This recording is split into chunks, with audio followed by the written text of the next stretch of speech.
সাম্প্রতিক সময়ে সৌদি আরবে বাংলাদেশি প্রবাসীদের আতঙ্কের কারণ হয়ে দাঁড়িয়েছে হুরুব।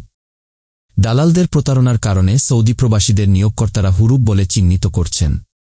এতে প্রায়ই দেশটির আইনশৃঙ্খলা রক্ষা বাহিনীর হাতে আটক হয়ে দেশে ফিরছেন প্রবাসী বাংলাদেশিরা। গত ২৮ এপ্রিল সৌদি আরব থেকে আউটপাস নিয়ে দেশে ফিরেছেন শতাধিক প্রবাসী, যাদের মধ্যে অনেকেরই হুরুব সমস্যা ছিল।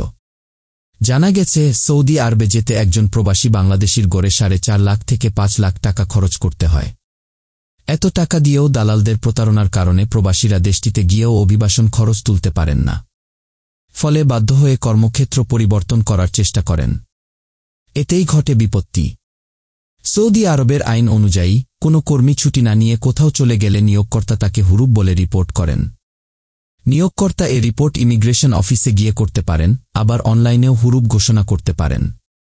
হুরুব ঘোষণা করার ২০ দিনের মধ্যে যদি ওই কর্মী কাজে ফিরে আসেন, তাহলে নিয়োগকর্তা হুরুব উঠিয়ে নিতে পারেন। আর ২০ দিনের মধ্যে না ফিরলে ওই কর্মী সৌদি আরবে অবৈধ হিসেবে বিবেচিত হন এবং জোরপূর্বক দেশে ফিরতে বাধ্য হন। গত ২৮ এপ্রিল সৌদি আরব থেকে হুরুব সমস্যা নিয়ে দেশে ফিরেন মো. হাসান। ৭ মাস আগে দালালকে ধরে তিনি ৫.৫ লাখ টাকা খরচে সৌদিতে যান। সেখানে যে কোম্পানিতে কাজ করতেন তার বেতন খুবই কম, তাই সেই কোম্পানি বাদ দিয়ে অন্য জায়গায় কাজ করতে যান। পরে আগের কোম্পানির মালিক তাকে হুরুব মেরে দেন। পরে তিনি আইনশৃঙ্খলা রক্ষা বাহিনীর হাতে আটক হয়ে জেল খেটে দেশে ফিরেছেন।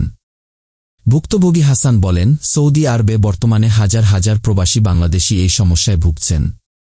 হুরুব অর্থ পলাতক।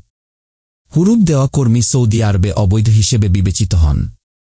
আমিও পলাতক হিসেবে বিবেচিত হয়ে দেশে ফিরেছি। যারা সৌদি আরবে যাচ্ছেন অবশ্যই কাজের ধরন, আকামা মেয়াদ ভালোভাবে চেক করে যাবেন, নয়তো আমার মতো শূন্য হাতে ফিরতে হবে।